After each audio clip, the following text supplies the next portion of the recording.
Hi, everybody. This is Betsy Wurzel, host of Chatting with Betsy and Passionate World Talk Radio. Jeannie White is the producer and writes the blog. And I want to thank you for listening. You want to get your paper ready and your pen because Sue Fernandez is in the house, and she is going to talk about finances and scams. And let me tell you, there are a lot of scams going around. And I would listen to the show over and over again for you to get the information. I want to welcome Sue Fernandez. Welcome, Sue. Thanks for. Good morning, Betsy. Good morning. How are you doing? I'm hanging in there with this crazy weather. I know. We were just talking about it. Hey, Betsy, you were talking to Lillian the other week, a couple of weeks ago, and you brought up briefly about finances and stuff, and it was funny because I was thinking the same thing, that I wanted to do some research on finances and help the caregivers. In addition, as I mentioned before, I was on the Canada website, and they also had scams, so I wanted to include that here too, which includes finances. So it's very important that you need to know about reverse mortgages and things of that. So shall we start? Sure, and thank you for coming on and sharing your information. Oh, Sue, before you start, I just want to say, I know this won't come out until next week, but I just want to take a moment to honor everyone who lost their life on 9/11. I live in New Jersey, but it affected my area tremendously. I saw the smoke from the World Trade Center building, and I just want to say thank you to all the people who gave their life and to honor them. And we should never forget 9/11. And they need to show the films over and over again. So I want to put a shout out to say thank you to all. Thank you. Definitely, Betsy. Definitely. I forgot tomorrow is 9/11, huh? Yeah. They have a lot of ceremonies and right. I don't know what they're going to. I guess it's going to be virtual tomorrow, but a lot of people lost their lives in this area. But thank you, Sue. I look forward to hearing your information. No problem. What I wanted to talk about, Betsy, was finances for the caregiver. Prior to taking on a role as a caregiver, the caregiver must evaluate your personal finances as well as your loved ones before taking on caregiving responsibilities. I know this subject is difficult to discuss, but it must be done because if not, in the end, you, the caregiver, will lose much and may even lose your relationship due to poor financial systems. I know people are rolling their eyes and saying, well, we don't have time to prepare or anything. I get that. I think it's 90% of people that become caregivers, it's during an emergency. So my sympathy is with you, but I just wanted to share some tips and resources for you. Allow me to share a few questions for your caregivers to ask yourself prior to taking on the responsibility as a caregiver. Number one, what do your finances look like? What does your loved one's finances look like? You have to do your research. Have you had a discussion with your loved ones or your immediate family? Will you have to use some of your money to help out? Will you have to quit your job? If so, how will your benefits be effective? For example, health insurance, pensions that your company donates into your plans, vacation time, any time off. These benefits are not included with your caregiving responsibilities. Can other family members help you? Take that into consideration. Can any of your siblings or friends help out and or offer you respite? Do you yourself have personal medical issues that by caregiving may exacerbate your health? Lastly, is it doable? Please, caregivers, I ask you to consider all these questions. And yes, it's not an easy topic. And yes, I'm sure a lot of the loved ones won't allow you to do this. But this is a good reason to tell them, to have that talk with them. You want to help them take care of themselves. So what I've done in addition, Betsy, is while researching and reviewing your loved one's finances, let me provide you a list of financial documents and important things to look for. Is there a power of attorney for health and finances active? Check your local offices as they should be filed with the court. Another suggestion, if your loved one had an attorney they've worked with in the past, they may have a copy on file. Ask that attorney. In case of a death, I say this is a must, contact your loved one's previous employer, even if they've been retired for several years. Your loved one may still have benefits available to him that you were not aware of. This came to mind, Betsy, a couple examples, and I'll share them with your audience. I have a good friend that she was near retirement age. She didn't want to retire, but then she came into some health issues. So she was insistent on working because she said she had to work. Now, she worked for a union, and she worked in the city of Cambridge Island. And what happened was I encouraged her to contact her labor union rep to evaluate, if she could retire or not, because she was having a lot of problems with her leg and with both of her legs. So I was telling her, listen, contact your union rep, see if you could afford to retire and just go from there. But unfortunately, you could lead a horse to water, but you can't make them drink it. So what happened with her was her health got even worse, so much so that she wasn't keeping on top of her health, that she fell a second time, and she had to be hospitalized for about 3 months. So she was forced to quit her job. But what happened was this, Betsy, and she forgot all about it. Now, again, she doesn't have any cognitive issues or anything, but she wasn't aware that her company had started. She was at the time, but, when you're working, you don't think of your benefits and things of that sort.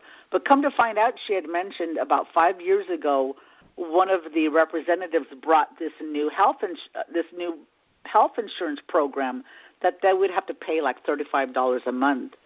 Well, coincidentally, they ended up voting for it to come in, and it wasn't a health insurance. I forgot the term that I want to use. But anyways, what happened was she found out when she called in and said that she had to quit, she forgot about this plan she was paying on. So this plan gave her, listen to this, Betsy, this plan, one of the benefits was if you go out on leave, they will pay you depending on, what plan you got and things of that sort. She ended up receiving an extra $3,000 a month for a year and a half. Wow. She forgot all about that benefit until her human resource director helped her to understand and took advantage of it. That's one example. The next example is with myself. My boyfriend Jim was working for a large pharmaceutical company, and they too were union, and they ended up going to non-union. So Jim had been there for about at least 30 years, right? And I think they went from union to non-union. It was like 10 years before he quit. So he had forgotten about that. He hadn't been, for some reason, I don't know why, but he hadn't been getting any paperwork on this second pension because he had a first pension with the union, and then when the union stopped, they picked up, and it was a less expensive pension, but still the company contributed to his pension. So I want to say it was 2 years ago, he was doing some changes on his pension benefits, and they asked him, they said, hey, Mr. Fernandez, what about this other pension? What do you want to do with this? And he says, what other pension? He says, yeah. He says, you have a pension, blah, blah, blah. So he says, I don't know what you're talking about. So he explained to him where that extra money was from. Lo and behold, he ended up getting an extra $150 more from his pension. So those two are good examples that even though your spouse has passed away or even during, an accident or something, call up your human resources and find out what benefits that your loved one's entitled to. So I need to go on with a few more things. Veterans, this is for veterans. You need to know, was your loved one a veteran? If so, he's entitled to benefits. And the one particular form that's very important for them to have is called the DD-214. Now, again, if your spouse was a veteran, you need to look into it for their benefits. If so, do your research at your local VA office and see if they qualified for benefits. Also, if they do qualify, more than likely your spouse qualifies for some benefits like aid in attendance. Life insurance. While you're looking for information and doing your research, does your loved one or caregiving responsibilities you need to look into life insurance. What type of life insurance do they have? Is there an expiration date? Is there an end date to that? You need to look into that. Long-term care insurance. This is another important document that you need to look for. Read and understand what it entails. For example, some long-term care plans give you a limited amount of visits to home health agencies. Again, it's very important to read and understand it. So I'm going to go down into some assets and things of that sort. For you to take into account, they may or may not have these, but this was a list of things that I can recall on my research. Do they have a lockbox at the bank? If so, is there a key and who's authorized to open it? Again, in order to review and or research this stuff, you must have power of attorney for finances. Do they have stocks or bonds? Do you know what a stock dividend is? Do you know, Betsy? No, I don't. Okay, okay, sure. No, it's okay. No one's perfect. And the only reason why I know about this is because my dad worked for the gas company in Southern California. Also, I worked for a stock brokerage company, so I know a little bit about, the dividends. Let me provide wait a minute. Yeah, Matt's dad worked for what we call here public service, PSE&G, yeah. And he would get checks. There were only like $2-something, but he couldn't cash it because it's in his father's name. And his mother never switched it over. And Matt couldn't do it.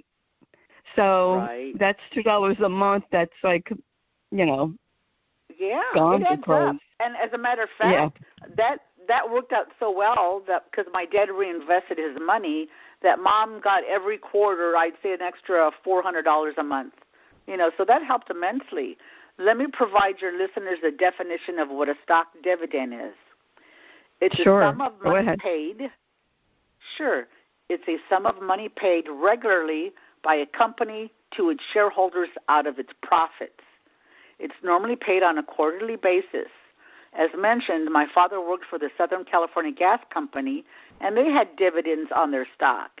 If your loved one has a stock brokerage account, more than likely they'll have a representative who's been overseeing their financial portfolio and advising them in the past. Your listeners need to understand most financial companies offer free counseling. Annuities. Do you know what an annuity is? I didn't. And this is my opinion. Annuities aren't great. Again, this is just my opinion. Again, do your research. But if your loved one has an annuity, be careful on this type of insurance because early withdrawals causes big penalties. Again, read and understand it. There are many financial products, and yes, most of the time when you revise or add to your account, there is a fee involved. So ask them about fees involved. Do they have other pieces of property besides their home? Some people have condos in Florida. Do they have a timeshare? Do they have additional cars, RVs, motorcycles, boats, and other vehicles? The other thing was this. Do they have a reverse mortgage on the house? That's very important. I would say that should be your first document to read and understand. Know the terms of the agreement. Most reverse mortgages are due and payable when the loved one dies. We'll talk more about that on our scam subject, Betsy. Does your loved one have expensive jewelry in a safe deposit box? Where's the key? Do they have a coin collection, stamp collection, doll collection, valuable guns? You need to get those appraised. Do they have a home safe hidden or a large one with valuables, expensive trinkets? For example, there's a designer by the name of Yadro, and he has some expensive trinkets. I call them dust collectors. Know their value, if anything. If anything, upon your research and getting familiar with your loved one finances, do not, and I repeat, do not make any transactions, withdraw money, sell stocks or bonds, and transfer items in these accounts until you've done your research. More often than not, there is a fee for these transactions, and it may affect their financial standings for getting benefits, and they could be taxed at the end of the year. So please, like I said, do not make any transactions or withdraw monies or sell stocks or anything of that sort, because they could be taxed, and it could affect their financial standings at the end of the year. I asked your audience to get 3 opinions from financial counselors.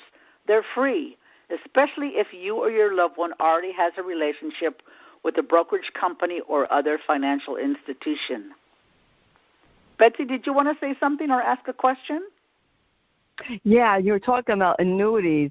My mother-in-law, Matt's mom, had annuities, and Matt wanted to get his mom on Medicaid, and this is what you have to be careful of.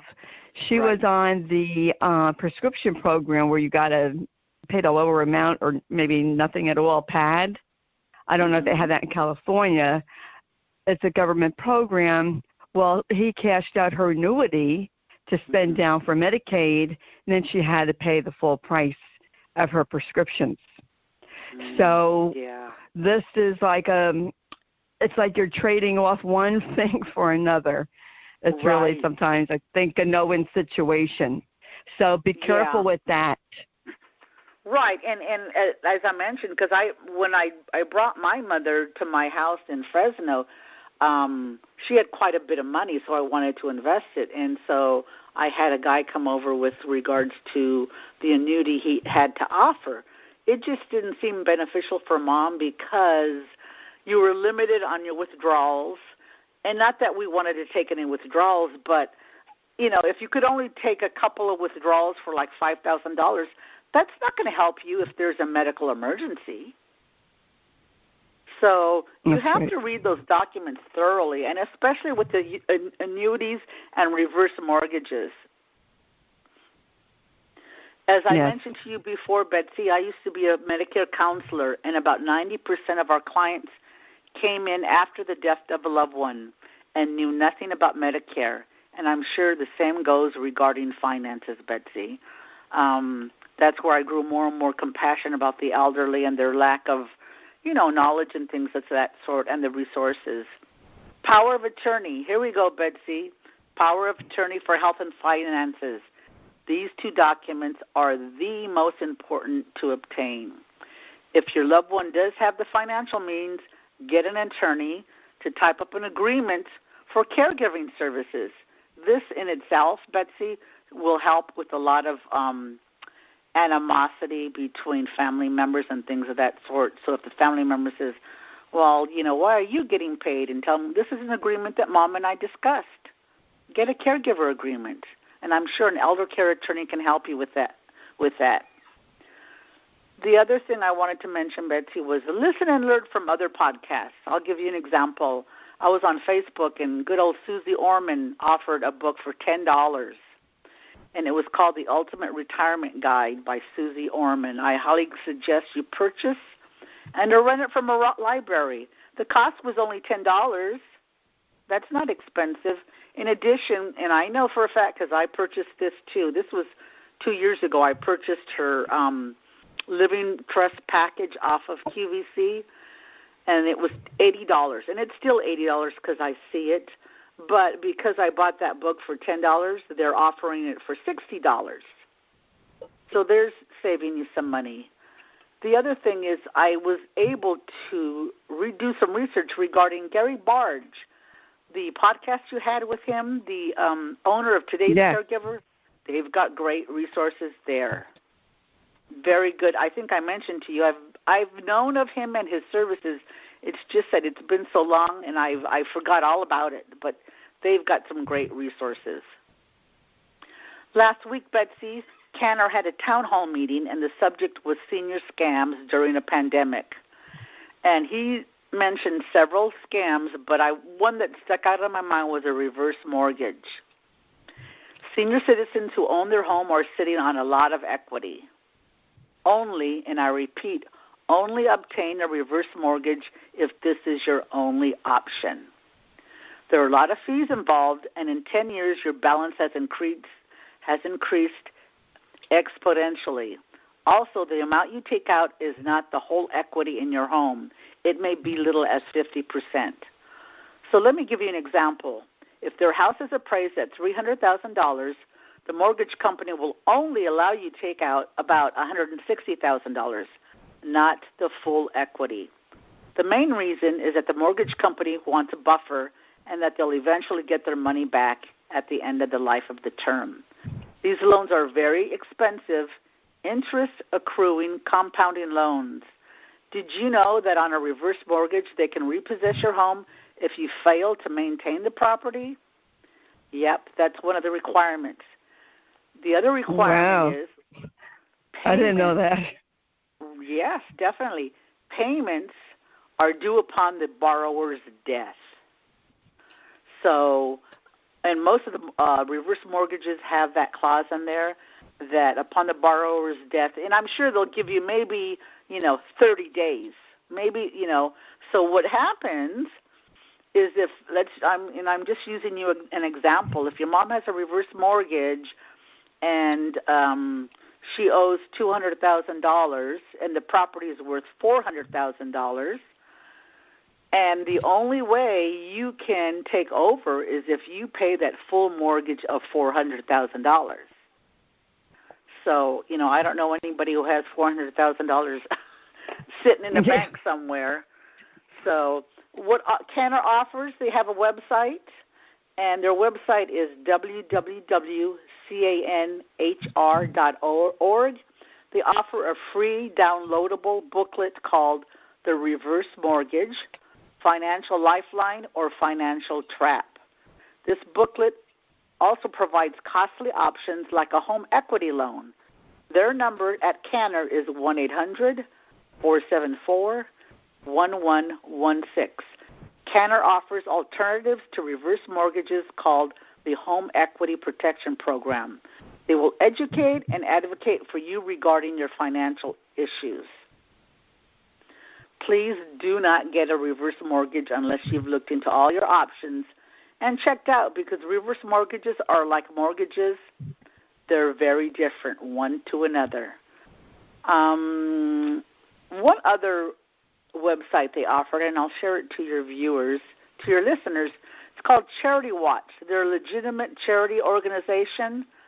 They're a legitimate charity company, and their website is called charitywatch.org, CHARITYWATCH.org. And they're a nonprofit organization that will provide you information regarding various charities that you want to donate to. They'll also let you know, are they a legitimate charity?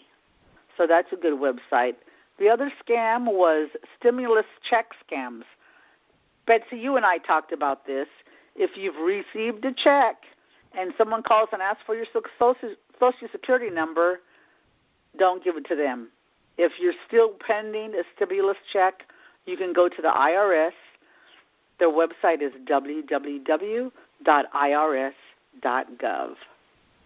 I have a Did You Know, Betsy, and this is in reference to the veterans. Did you know, even if you go into the VA office seeking eligibility benefits and they receive a range of 0, it still counts as a number? What I mean by this is if you get an assessment of O and they do not qualify at the time of your visit, however, in the future your loved one is having more issues that he needs another assessment, they will continue with a number of 1 and so on. So again, if your loved one is a veteran, contact your local VA office to see if they qualify for benefits. Betsy, I read a book about 3 years ago, and it was a very easy read and understandable book. I borrowed it from the library, my local library. The name was called 47 Secret Veteran Benefits, and it was by an attorney in the military. Her name is Victoria Collier. And I rented that book, and it provided tons of tips and resources. And if anything, it would be a good first read if you're looking into obtaining benefits through the VA. Betsy wanted to offer a friendly reminder to people with Medicare. Because of the pandemic, Medicare has extended their rehabilitation benefits for 3 or 4 months. In addition, Medicare is open 24 hours a day, 7 days a week at 1-800-MEDICARE. Call them. Call them to see if you have any out-of-pocket expenses like copayments. The other issue regarding Medicare, Betsy, was I mentioned it. For several years, Medicare has been reviewing a particular hospital benefit called observation status. Again, due to the pandemic, this issue has also been waived. Betsy, we don't do this alone, and after I share or you share from our Facebook pages important information, and I would like to extend my appreciation and thanks to people who help with resources information. Thank you, James Hamilton of Dementia Family, Friends, and Caregivers. He's a very good resource. And go to the website, enroll, sign up. He has very informative resources and information.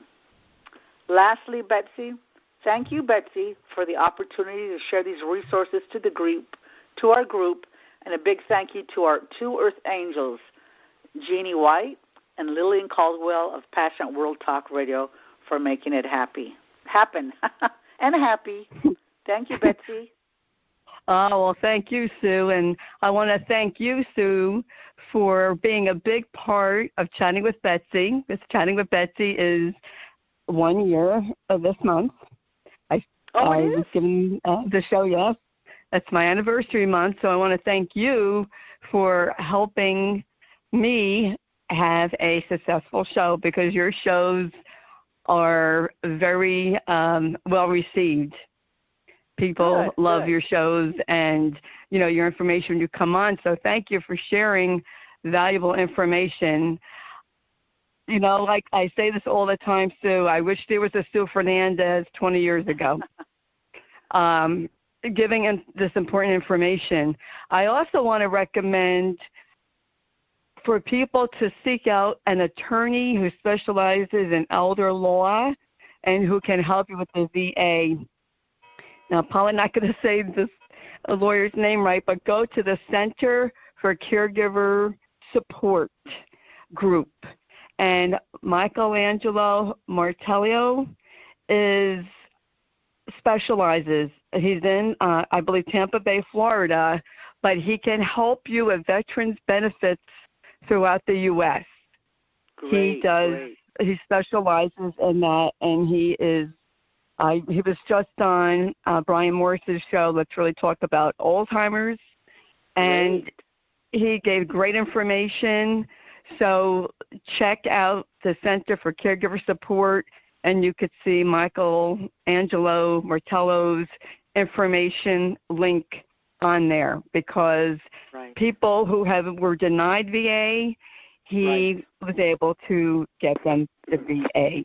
So, it's worth the price sometimes, to get the help. Definitely. To get your benefits, definitely.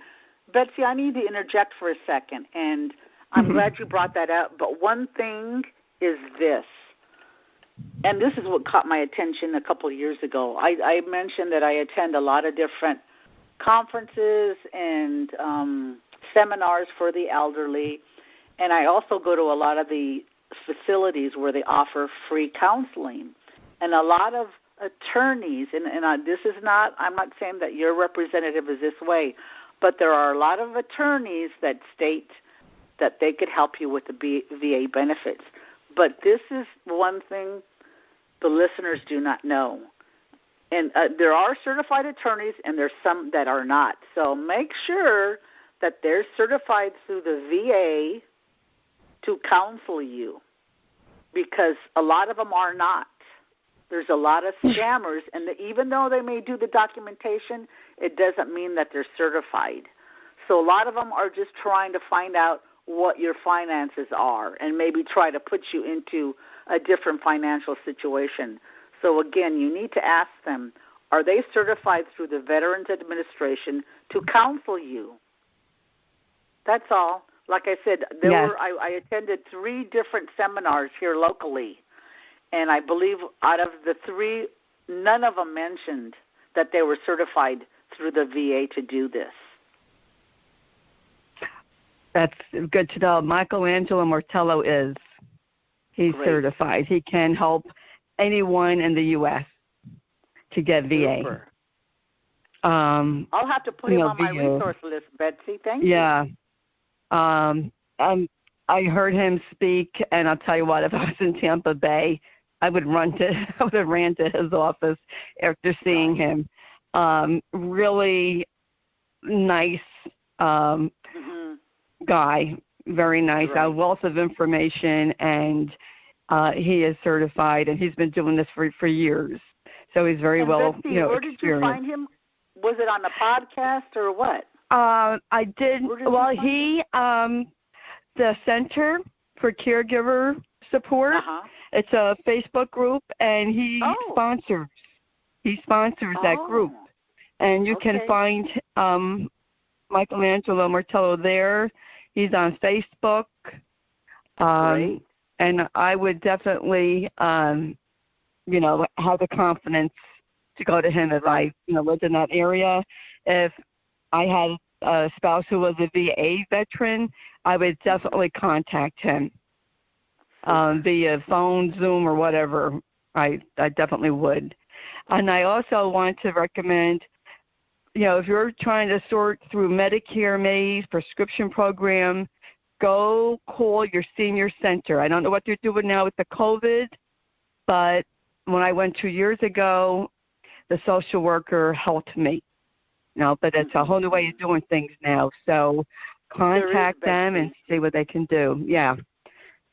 It's totally different now. But, contact your senior center. They offer many resources, free counseling, helping you with Medicare. Like I said, I don't know what they're doing now with this COVID, but, call up anyway and just ask what they're doing. So, if you don't reach out, you won't know. And thank you, Sue, so much for coming on, sharing your wealth of information.